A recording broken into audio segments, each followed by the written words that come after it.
Okay. Welcome to the Au Jus. I'm your host, Beef Loaf. This show is being powered by From the 108 and FromThe108.com, where you can get all of our content top to bottom, blogs, podcasts, and videos, including the world-famous Sunday Soak. You can also get all of our merch there as well, including our infamous Wave Sucks and hashtag 108 in garb. Currently, we have a Wake Me for the Parade koozie selling at FromThe108.com. It's $5. Go get one, go get 10 of them. It's the kind of thing that'll never go out of style.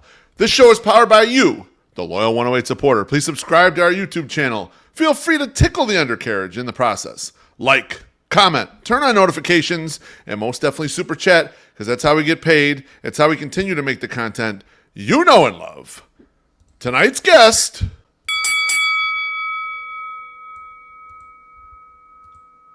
He's the executive producer of the Parkinson Spiegel show that airs daily, 2 p.m. to 6 p.m. on 670 The Score right here in Chicago. He's the host of the Bourbon and a Buddy podcast, the purveyor of fine meats, a veritable content factory, a dog dead to Willie, and he's a BMF besides. Shane Riordan, welcome to the Au Jus, my friend. Beef, thank you for having me. How you doing?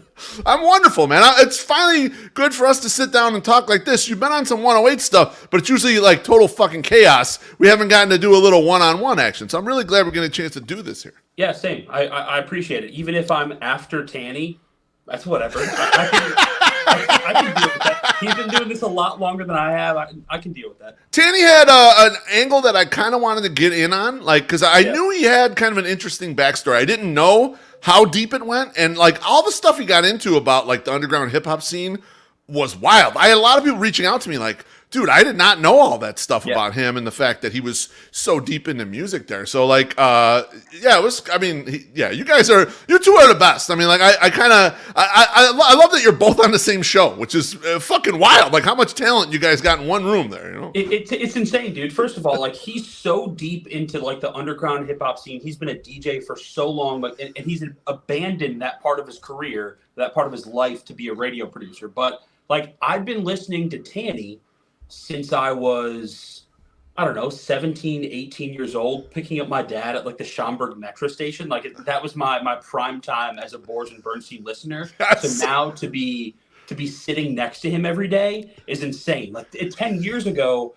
I was DMing him on Twitter to come be a guest panelist at my college radio conference. Yes. And now we're just like, there is no one in my life now that I talk to more than I talk to Tanny, because we sit next to each other actively for 4 hours a day, and then before 2 hours a day, and then all of our texts are, you know, he's the top person I text, which is either a problem or not a problem.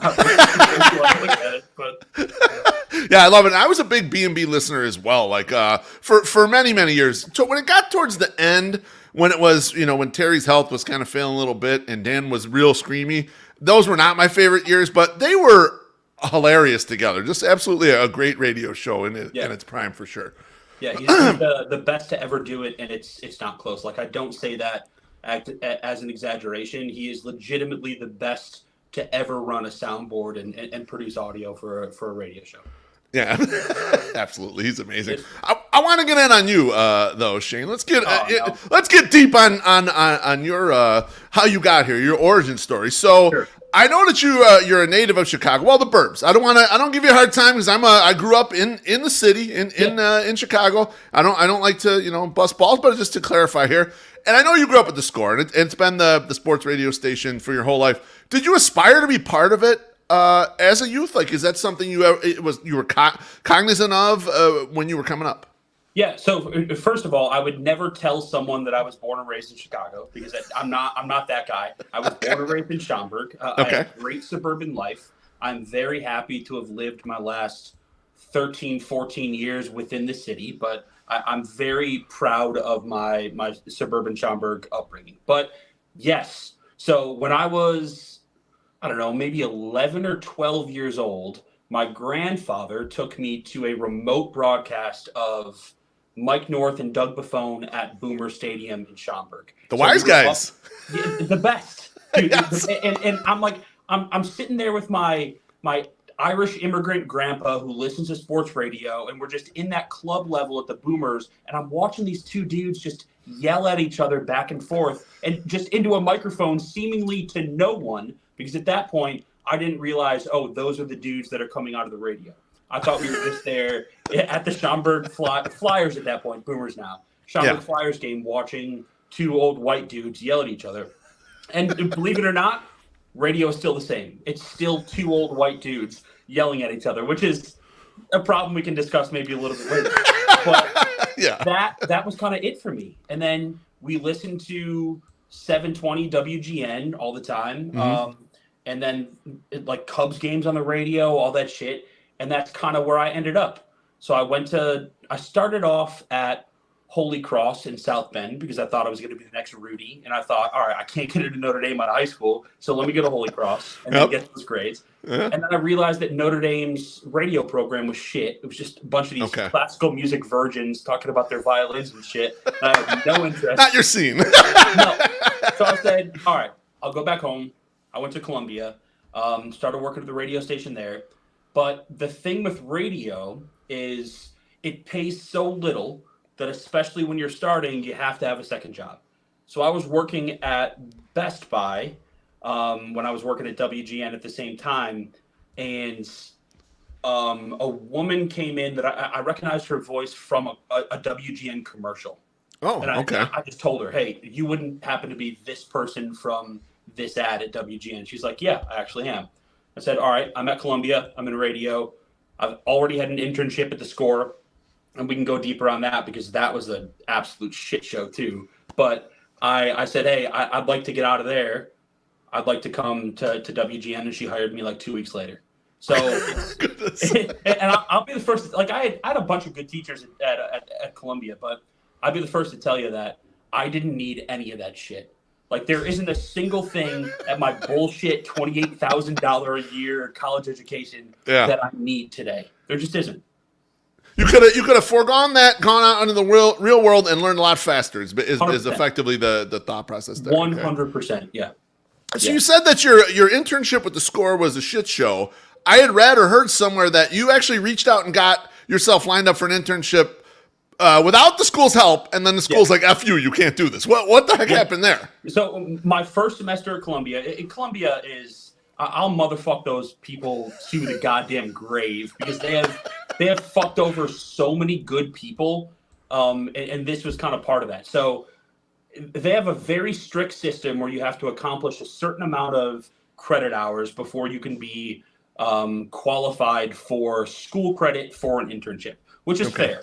I get that. But if someone like me, who's like super driven, doing it, all of it on their own, I went out to get my own internship instead of using the Columbia internship coordinator. I went to the Score. I had a sit-down interview with Mitch Rosen. This is probably, I don't know, 2011 or 2012. Okay. He hires me, and he says, hey, are you drinking white wine right now? I am drinking white wine. Yes, sir. I love that. It's such a perfect night for white wine. It is beautiful. I mean, when we're done with this, I'll probably go outside. My wife and I'll sit in the backyard or in the front and drink some white wine. So beautiful night for it. Good. Men who drink white wine. Hell yes.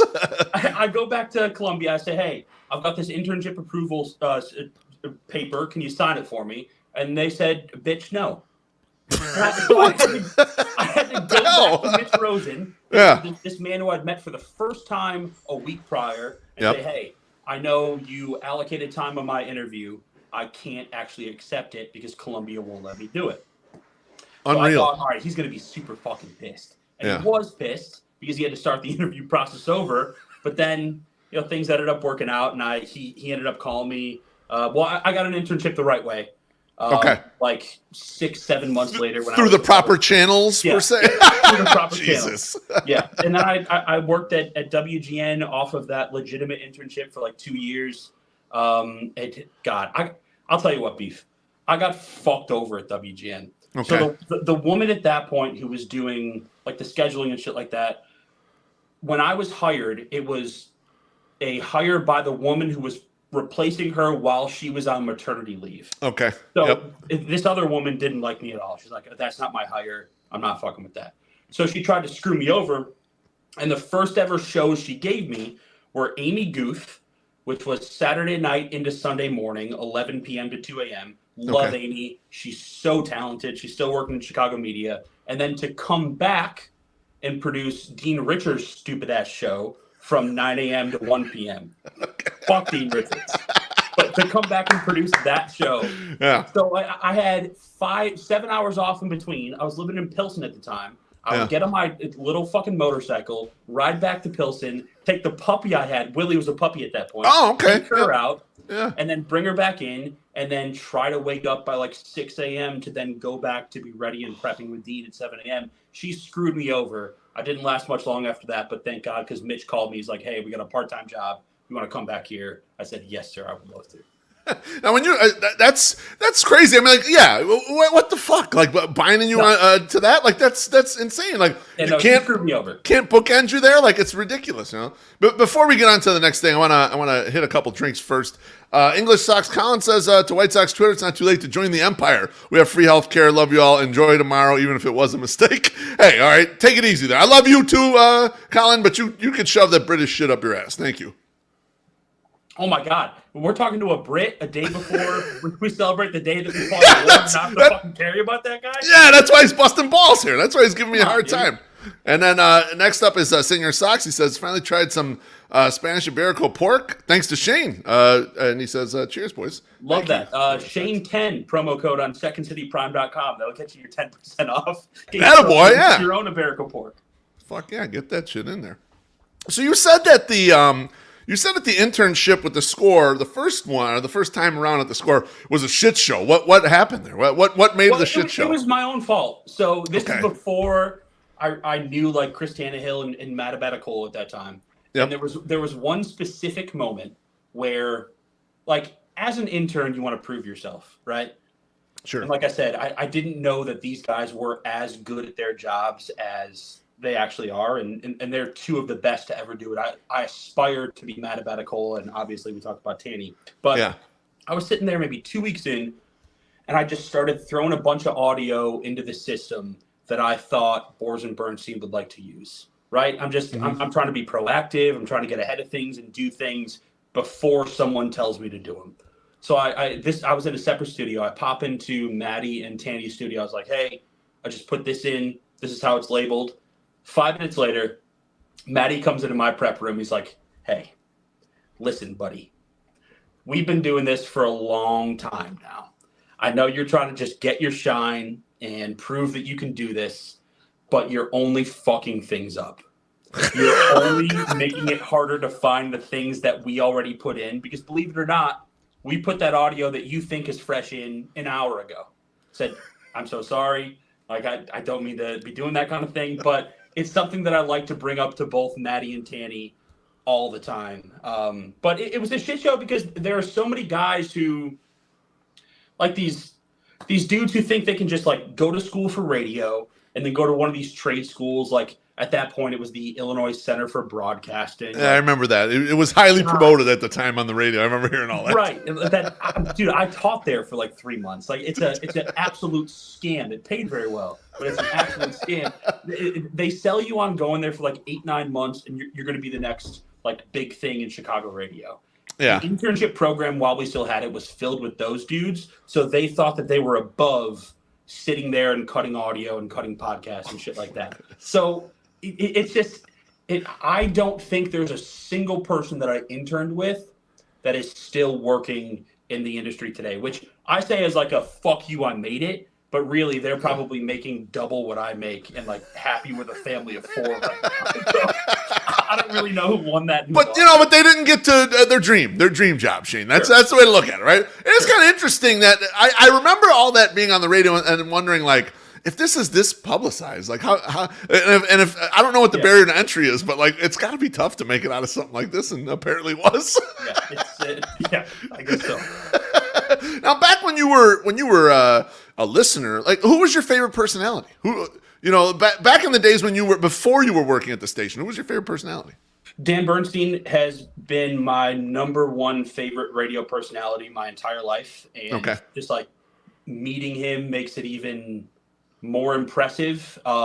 He is so good at what he does without giving a flying fuck about what he does. Like I've never. I mean, he watches everything, but he watches everything within like a different lens that you and I would ever watch it through. Like you sit there and watch a Bears game with him, he's thinking about the content for the next day different than you and I could ever say, oh, we're watching this and this is how I'm going to attack the angle the next day.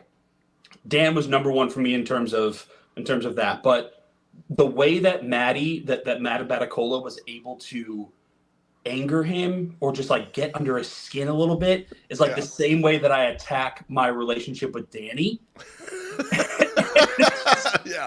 I learned so much about like relationships and respectful agitation from listening to Matt Batacola that I did from listening to Dan just like formulating an opinion.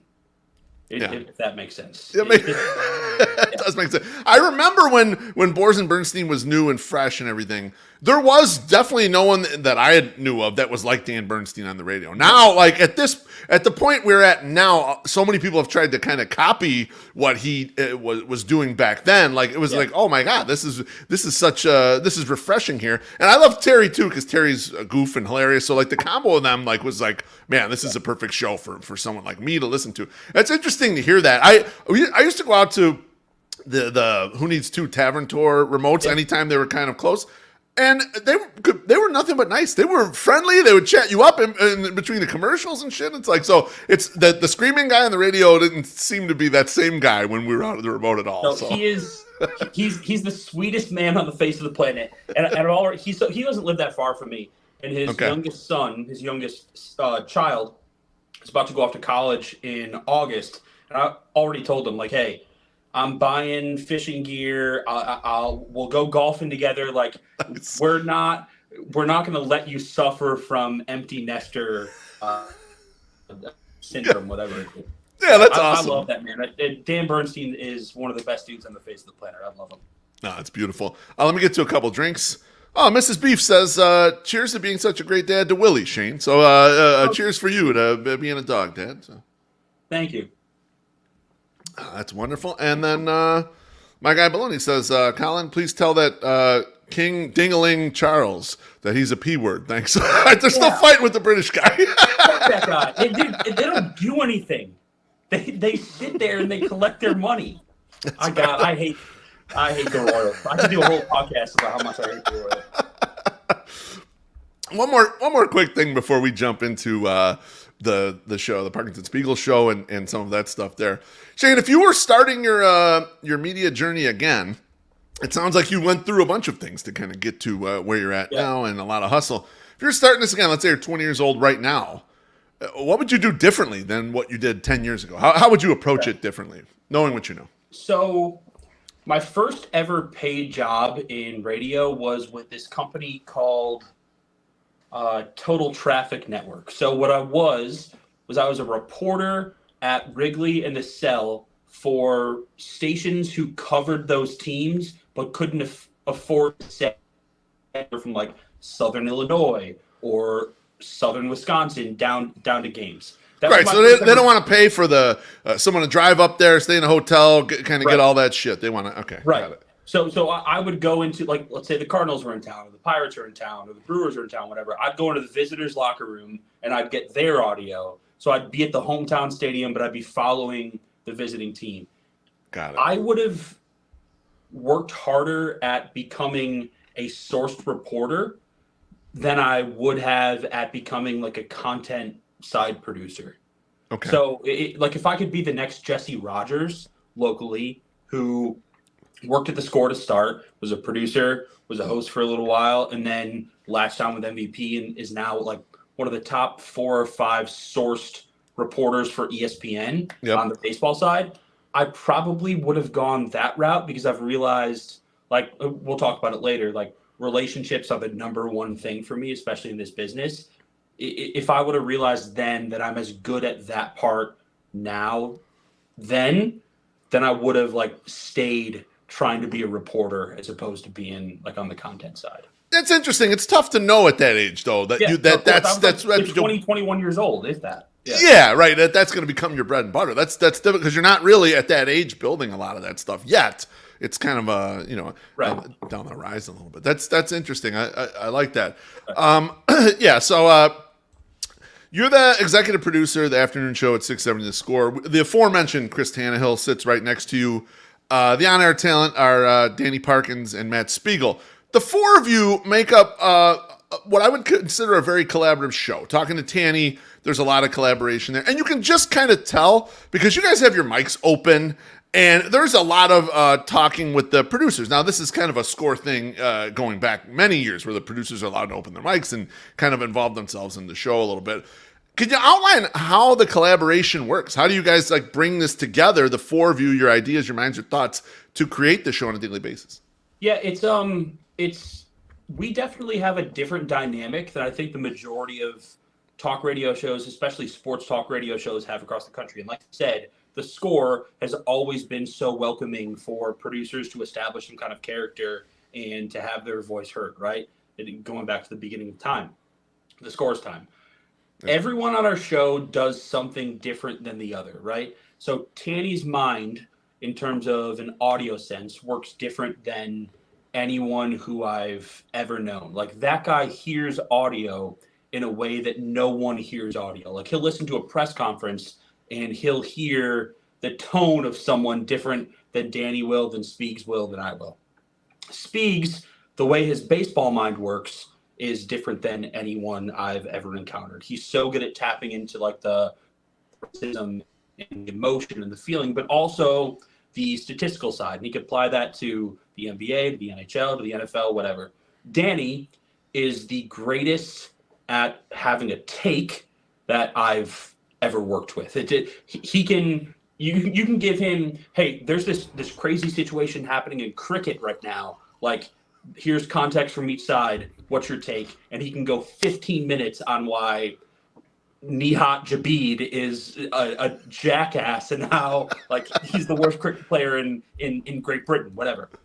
And then I famously, at least on the show, I don't give a fuck about sports at all. And I don't care about like, oh, you want to sit down and watch the Heat Nuggets? Fuck you. I don't want to do that. I'm going to make dinner and take my dog for a walk. So like, where I shine is my Rolodex and the relationships and like the pop culture side, where these guys don't like pay attention to pop culture and entertainment and stuff at all. Like the TikTok generation and the Instagram generation, right?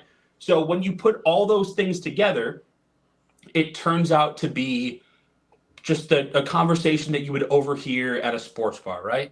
It's just a bunch of guys being dudes talking about sports, talking about pop culture, talking about what's going on in their lives, talking about their wives, their girlfriends, their children, their in-laws. So in terms of collaboration, all of our strong suits mesh so well together, and I can get a hold of anyone to book as a guest, but I'm not watching a out-of-market football game and realizing, oh, that person would be a good guest. So Danny would say, hey, this person would be a good guest for this story, find him, and then I'll find him.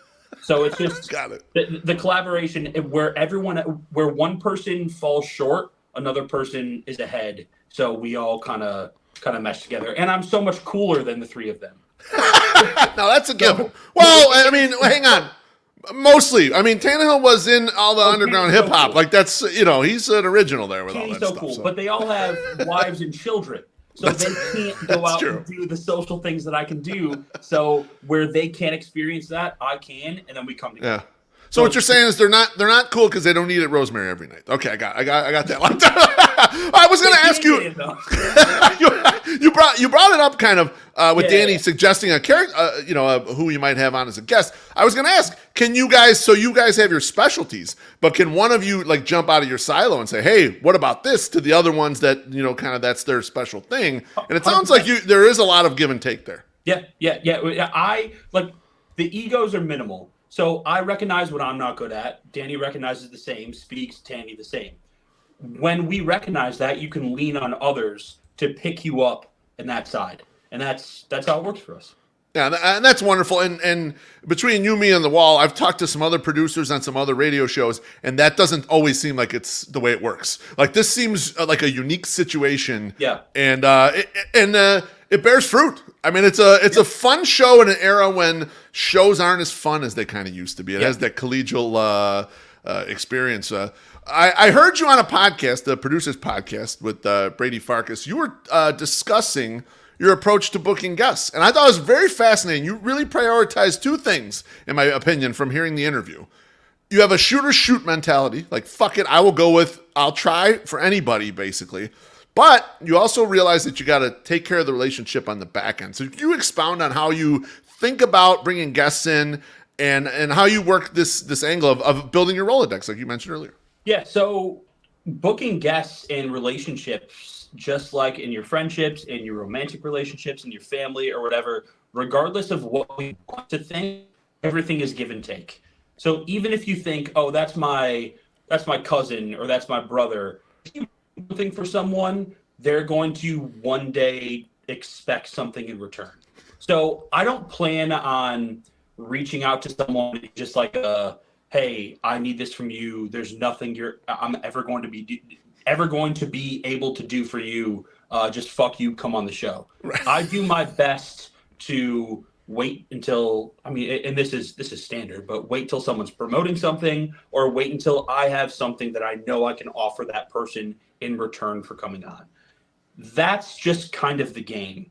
And with some people, it's like, all right, they want to stick around for a little while, like Bill Fichtner, one of our favorite Hollywood guests that comes on all the time. Like, we send him pizzas and we send him Chicago shit, right? Or like Flula Borg from Pitch Perfect. We promote something for him and he's our German baseball correspondent. Or Jeremy Allen White before season 1 of The Bear. Like, we're going to recommend things for you in Chicago. You come on the show and do that kind of thing. It's all about making sure someone feels as wanted as you do want them. So it's like a one-night stand. All right, so let's say you bring a girl home from a bar or something like that, and then in the morning, like, you're not talking to her at all. Don't do that. Like, see if she likes coffee or tea. Get up and make the coffee or tea, and then make sure you get her Uber home, or at least, like, if she doesn't want to Uber, walk her to the bus stop or walk her to the train line. You're not just using someone and then saying, fuck you, that's all I needed. And then people remember that because there are so many people, as we know in our everyday lives, that will use you and then say, fuck you. Right. Yeah. So, but also, like, this is the other aspect. I don't get the opportunity because of the hours of the show to go into clubhouses often, but like during COVID and during the MLB lockout, when these guys on the White Sox and Cubs have no responsibility to report to Cubs and White Sox PR, that's when I was shooting my shot. Like, that's when I'm like, hey, Patrick Wisdom is a cool dude. Let me establish a relationship with him. Lance Lynn, Joe Kelly, Liam Hendricks. Like, let me get on the level of these guys because I'm not some 55-year-old white dude in shitty Wranglers and New Balances in the clubhouse that they can't relate to. Like, if I introduce myself in a text message and I get their number, then if they're a regular human, they're like Instagramming or Googling or Twittering, like, who's Shane Riordan, that kind of thing. And they look at me like, oh, he's at least a younger white dude. We can talk and trust this guy. Talk to and trust this guy. Yeah, that's interesting. But it's also where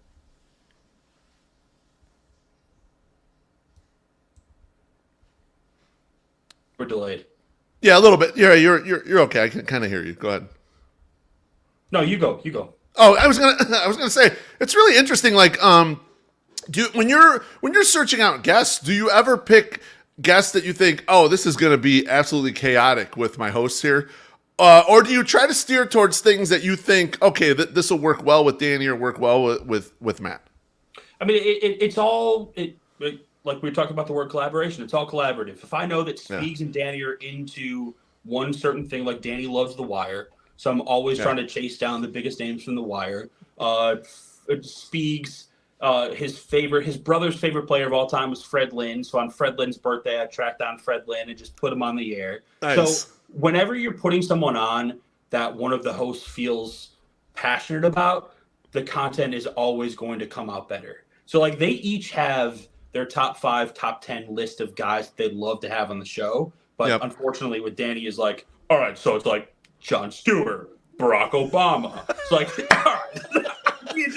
I can't take Barack Obama out of my back pocket, but it's something you're always trying for. So I have lists from all of them, and then it's obviously always better content when I do get them. Okay. Who's your white whale of guests, Shane? Who's someone you? Who?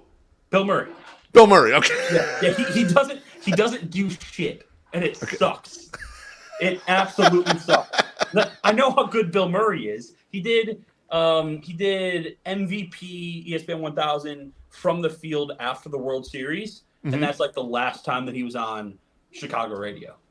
So I have his brother Joel on all the time. So I had Joel on during our Harry Carey broadcast a couple months ago, and I was like talking to Joel. I was like, hey, I've had you on like 3 times now. We promoted some fucking bullshit. You're on the course with Bill. Just hand Bill the phone for 2 minutes for me. Yeah.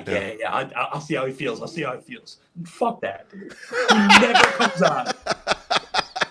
You're gonna have to figure out some angle here, Shane. You got to do it. You got to get it done.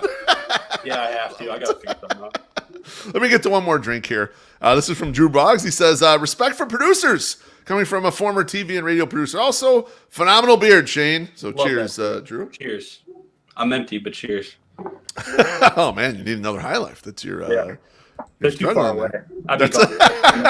You should have brought in like 3 of them with you. I mean, then you might have had to pee during this, but I don't know. You just take the risk, you know. The score has always kind of built itself on having the, likable but hyperbolic personalities, from North to Mac to Boers to Bernstein to Danny Parkins would be another example. Like I mentioned it earlier, you guys have built a fun show. How do you build a fun show in today's climate, which is very different than the yesteryear of score shows? I mean, you can't really be afraid. If you're afraid and you operate and run your show afraid, then you're not going to stumble into that gold. So to say to not be afraid is not to say to be disrespectful, even though allegedly I've fallen into that category maybe recently. But like that's part of it. Like that's a good example of towing the line and then stepping over it, right? Yeah. So you have to be able to toe the line and realize what some people find funny is not what others find funny. But the problem is, in now July of 2023, what people find funny now might not be in the majority of what people thought was funny like 5 years ago. Right. So it's just it's a good question, but it's a hard line to toe. You have to rely on your ability to just entertain without offending a majority group. And that might sound like a cop-out answer, but the amount of majority groups that are no longer offended is unfortunately dwindling. It's just it's a respect thing. So you have to understand that times have changed, and fortunately, this age of media is skewing more toward millennial, like the actual entertainers in media. Mm-hmm. So people are a little bit more conscious of what you can and can't say nowadays. But I think just entertaining people is the goal, and you do what you can to do that. Yeah, I had someone reach out to me about 108 podcast one time, and as a guy who was a producer before, and he said he enjoyed the 108 podcast, and he said we kind of have the right approach because you can't be shock jocks anymore. No. You have to be likable, and then a lot of it has to be poking fun at yourself. Yep. So if you're going to go out there and really be outrageous and ridiculous, you've got to be able to point the finger at yourself in doing so. And the hosts on your show are both very likable. I know they can get into it with people, but anytime you turn it on, the 2 guys, Danny and Matt, are likable guys. I mean, that's what they, that's what they are. I've made a career out of self-deprecation and ruined relationships out of self-deprecation. But yes, Danny and Speegs are pretty darn good at self-deprecation. And if you are willing, because no matter what you say, there are so many people listening at one point that likely the majority are going to disagree with you, because these are dudes who sit at home in their basements, in their garages, at bars with their friends that also have sports opinions. So when we have to, for 4 hours a day, give out sports opinions, the majority will likely disagree with you. So that majority is now a hater of yours. But if you can then turn that into self-deprecation, like, oh my God, I had this horrible take, like it's Speegs 4 months ago said the Cubs' win floor was 80 wins. I said the White Sox were going to win 92 games. Like, there you go. If you can't then call yourself a fucking moron for having those opinions, then yeah, you're going nowhere. But if you can laugh at yourself, and I think what our show does such a good job at is laughing at each other, but then not hating each other afterward. If you can do that, you're golden, baby. Yeah, you got to know whose balls you can bust, and when you're friends enough in the show, you can do that. It always comes off good. And don't ask me to power rank whose balls on the show you can bust. Don't ask me to do that because I won't do it. I'm not doing it. Let's get to a couple more drinks. It's Danny, by the way, and then you can't. Well, I would have figured that, actually. Let's get to a couple more drinks. Senor Sox is back. He says, Shane, why is your favorite show Mully and Haw? Thank you, Senor Sox. Sorry, the internet here is poor. I don't. The connection's bad. I can't really see or hear. We'll move on to the next one. My Sox Summer says he finally learned how to tip. So thank you, My Sox Summer. Thank you. You could have tipped more than $1.99, you cheap prick. Thank you. Yeah. And then the last one is Brewhan Luke, and he says tipping to celebrate MSS learning how to tip. Oh, that's thank you. I appreciate that. Strong, very strong. All right, let's jump off the radio show for a bit. Thank you. The way I was just saying, you do that all day. Let's talk about a couple other things. No, dude, I've been off since like fucking Thursday, and I'm off through this Thursday. That's beautiful. The last thing I want to think about. Exactly. Whatever shitty guests they have in my absence. Exactly. Put yourself a pat on the back. And beat writer. Yeah, hey, go. Exactly. Nothing more boring. So the way I mainly interact with you is on Twitter. And I'm a huge fan of your Twitter feed because you're one of the people in my feed who constantly entertains because you can make the most mundane fucking thing be fun or interesting and cool. What's your approach to doing Twitter? I just try to be as handsome as possible and then hope. No, dude, like I've had to reel it back a little bit lately. After a couple different incidents, but like my main approach is don't give a fuck what any of these weirdos have to think about you, because like sometimes I'll like clap back and I'll quote tweet someone and I'll call them a virgin or whatever and other things that have gotten me in more trouble, but it's the fucking internet. Who cares? Like these people that come after you, the majority of the time they're these anonymous profiles with 40 to 100 followers. All they're doing is trying to get a rise out of you. And I'm basically repeating to you everything that my therapist tells me every week. So if it sounds inauthentic, it's not, but I'm reciting. Yeah, you're reading off a script right now. yeah, pretty much. But no, it's just, dude, it's supposed to be fun. And I love the interaction. I love putting recipes out there and like hearing how people modify that, or like seeing people's dogs, or seeing these people that I've followed on Instagram for the last 8-9 years get engaged, but I don't really know them, but you feel like you know them. Like I love to be happy for people that way. And then I love to just make like the MAGA right dads on White Sox Twitter pissed, and then just like go fucking back at them and then hope to run into them one day. It's a combination of the two. It's a combination of not giving a fuck and then saying something to piss someone off where I hope they try to hit me one day so I can rip their teeth out. It's a combination of the two extreme opposites. I was going to say, you will clap back if it's someone like Kevin Durant. If it's a person with 100 users, no, but Kevin Durant, you will give him some shit. I remember that. No comment on that. Say or type his name from here on out. That was outside of the Dan Prof situation. That was like the worst 3 days of internet in my life. Oh goodness! So, I'm sorry. Yeah. Sorry about that. No, you're okay. More people support that weirdo than I ever expected. That's wild. That's did call him a bitch, so that's kind of odd. Well, yeah. I mean, there can be. I'm self-aware. If I can self-deprecate, I can be self-aware. That's right. Mistakes were made. There's nothing wrong with that. Yeah. You mentioned putting recipes out there and cooking. you do a lot of putting beautiful plates of food and discussing cooking. And how do you have the time, energy, interest to continue to hone your skills at that while you're also, mega radio producer? What is it? Right, so it's because of how single I am, number one, and how little I have to work, number two.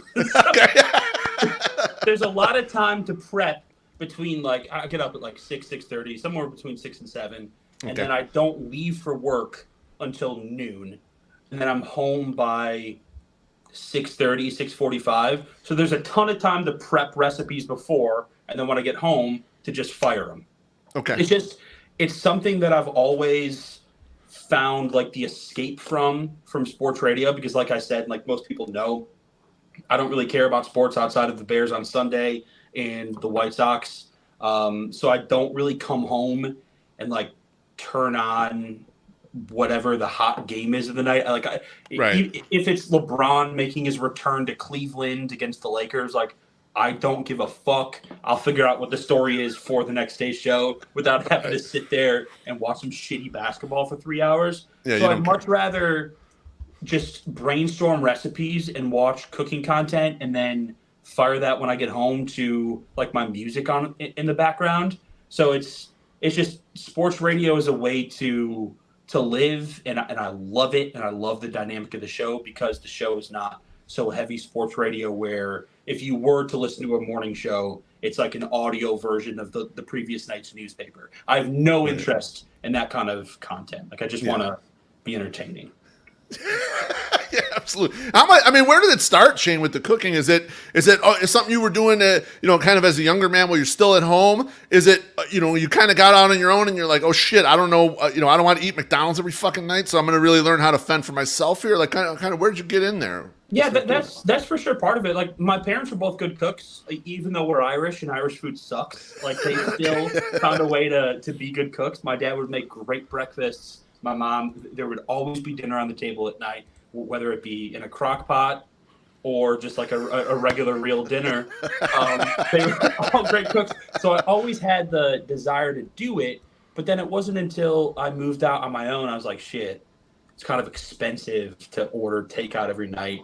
And I have a full kitchen here, and it's a lot easier to impress women if you can cook well. So that was all part of it.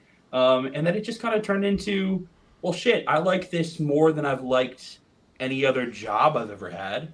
So why not lean into it and perfect the craft? And then it's made me, it might not be my full-time job right now, but through endorsements and opportunities and appearances and stuff, it's made me a profit so far.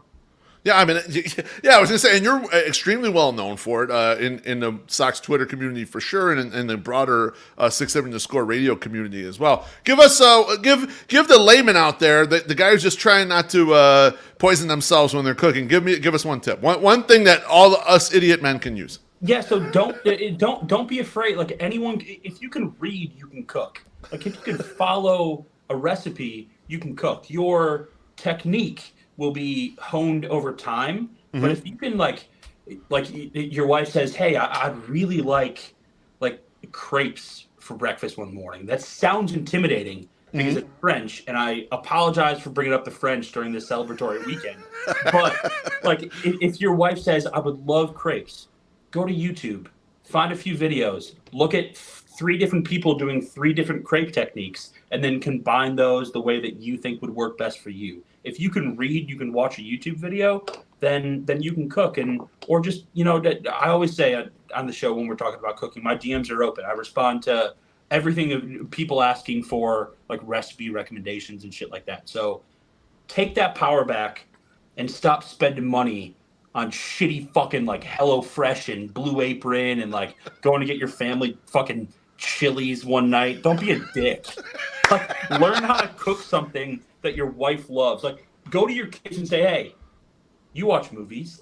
What's your favorite thing that you've ever seen cooked on a movie? And then learn that recipe and make sure your daughter doesn't end up on a pole, because that's the only way that it's going to happen if you learn how to cook her favorite thing. What I'm hearing here is have a little pride in yourself. Yes.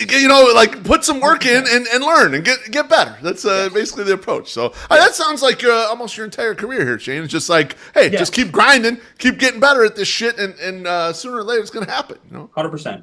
Let's get to a couple drinks here. Senior Sock says, please don't change when you finally lose it, Shane. What am I losing? I don't know what you're losing. I might not look at the score forever, but I don't think I'm going to lose it completely. There's no grippy Sox vacation in my future. I'm not 100% mentally stable, but I'm mentally stable enough to. Close enough, yeah. That's at least for our community. That's it. Yeah. And then Sean says, always a big fan of Beef and Shane. Great to have them together for this great podcast. Thanks, SPF. Appreciate you, Sean. Appreciate it, SPF. All right. Last thing. Yeah. You're pretty much an open book on Twitter, Instagram, elsewhere. From what I could tell, you're a single man. Would you like me to set you up all right, so with my Sock Summer to give you some dating advice? You want him to give you some dating advice or what? You did not put that in the notes, the initial notes that you sent me. I did not know this question was coming. So I don't know how to prepare for that. I already, and this isn't your fault. Yeah. I already have enough animosity for your listeners who sided with Chief so quickly about who pulls more between me and him. Because I think you'd be surprised. But I already have enough animosity towards those people for thinking that I'm not in the game. Yeah. I'm good on dating advice. Mm-hmm. I'm good on dates. I'm not picky in terms of like overall. I know what I'm looking for. That's good. I haven't yet found it. Yeah, that's really good actually. You don't want to end up not being selective enough because that gets you in a lot of trouble if you're not. Yeah, that's very. I go on a lot of dates. Like I have a type, but recently I've been like expanding from that and like, hey, let's not cement myself into a type and just if I get along with someone, I get along with someone. And it hasn't worked lately. I know what I'm looking for. So I'll take the unsolicited dating advice from what am I looking for? Dating advice from My Sock Summer, but I don't want you to set me up with a consultation.